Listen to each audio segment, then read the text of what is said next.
Hello, Professor. Look at these interesting letters I uncovered in the library archives. What are they? They appear to be a private collection of Civil War love letters.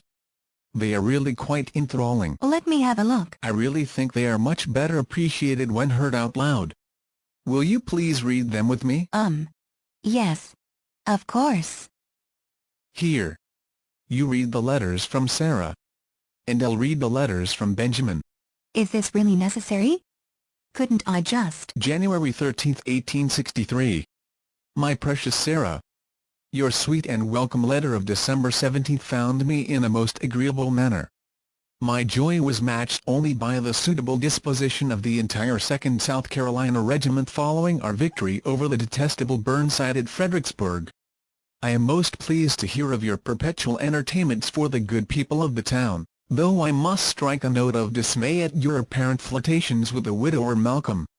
I felt the bitter sting of a most distasteful jealousy at word of your afternoon tea with a man who no longer knows a wife and is certainly looking to rectify the swat. And yet, I remain certain that your faith to our love is unimpeachable. My most cherished Sarah, my love for you is deathless. I remain constant in the surety that I will return forthwith to your alabaster arms and there bathe in the luxury of your perfect love. Should I fall in battle, know above all things that my last breath shall whisper your name. Yours eternally, Benjamin. Okay. Your turn. Read Sarah's reply. Yes. Let's see. March 1, 1863. Most beloved Benjamin. I take pen in hand to tell you that I am at present well and healthy and full of a most profound longing for your swift and safe return. I received your most kind and welcome letter of January 13th and ask that you judge me not too harshly for my entertainments with the widower Malcolm, for they are but a trifle. And please rest easy in the certainty that, owing to his recent plow accident, the widower Malcolm is quite incapable of presenting the physical manifestation that is a prerequisite to the knowledge of a woman. I am sure that you need no reminding that my affection for you is flawless and in all ways above reproach. Return to me, my love. Enfold me in your tree-trunk arms and make my aching heart of one pace. The coarseness of your work-worn hands against my tremulous and yielding skin may yet be the only remedy for the solitude that weighs upon my fraught bosom. God bless and save you, my too dear Benjamin, and do write me again soon. With all my love, yours ever, Sarah. Isn't that hot? Why yes. I suppose it is quite lovely. Shut up, will you? Listen to this next letter. April 30, 1863. My most cherished Sarah. It is with your most thoughtful and welcome letter of March the 1st, that I am able to pierce through the ebony cloud of war to once again touch the purest love that the Lord has ever permitted. I must confess a notable rousing of both my mood and affection as your tender words fell under my gaze. Reading your letters, I imagine how I might caress the delicate porcelain that is your bosom and find knowledge of the divine in the exquisite touch of your own hungry fingers. As I lie in the filth and the muck and the gore of the battlefield, your letter contravenes the horror, and I know little else but the elation of our probing hands searching out the far corners of the devil's playground. Most ardent Sarah, I remain ever yours in trembling anticipation of the heavenly notes you sing with your restorative words, sweet notes of rapture that inspire in me such a profound well-being and tumescence. I am as ever, tenderly yours, Benjamin. Are you as rock-hard as I am right now? Quickly. Read the next letter. Yes, of course. By all means. Hurry, woman. Right. May 15, 1863. My most penetrating Benjamin. It was with quaking hands and a deep flushing of my cheeks that I received your most knowing and welcome letter of April 30th. Being of a Saturday, and the night of my weekly bath, I took your words as a companion for my time alone and was thus enveloped in the immodest embrace of your most impure thoughts.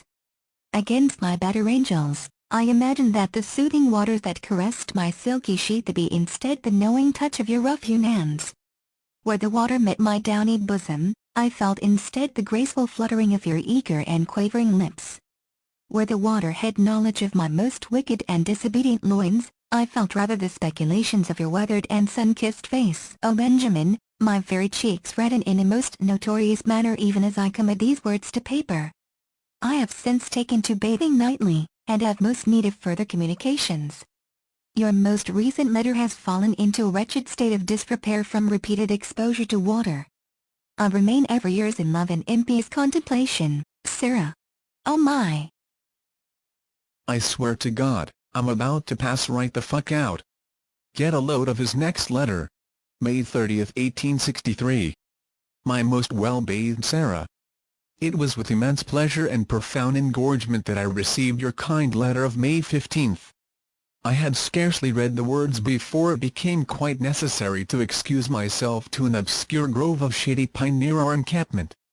My isolation was most necessary due to the iniquitous tumult that thus transpired in my pants.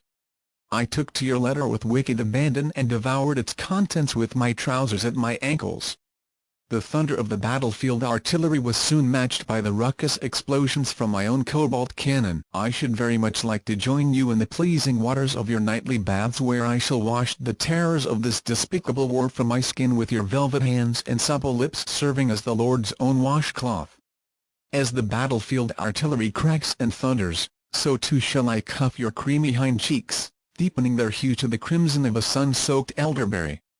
The great root that conveys my seed to the ravenous chamber marking you as a woman shall make query of your innermost essence, with the curiosity of 10,000 prying cats.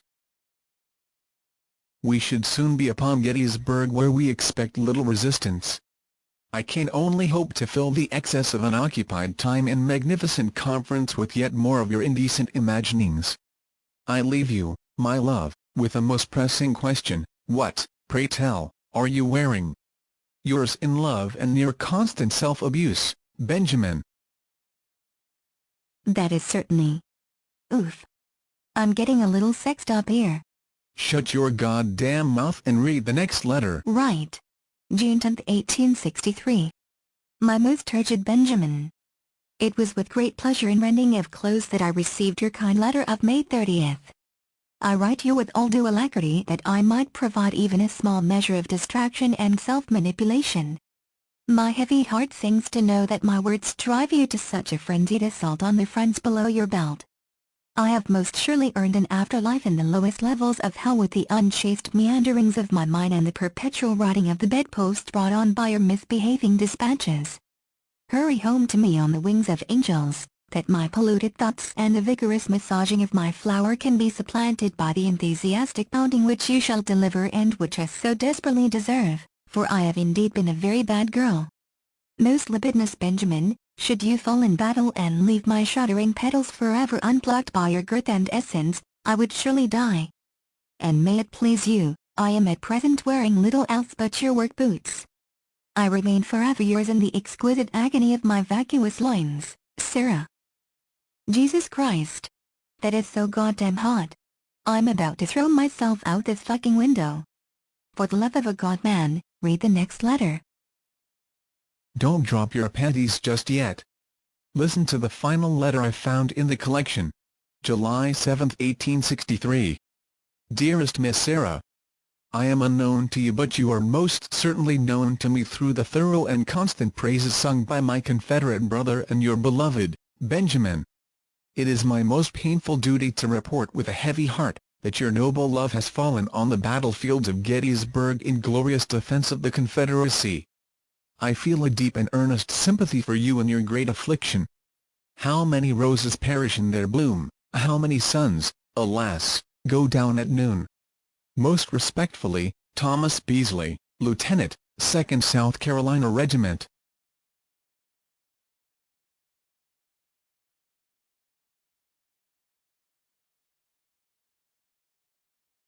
Get the fuck out of my office.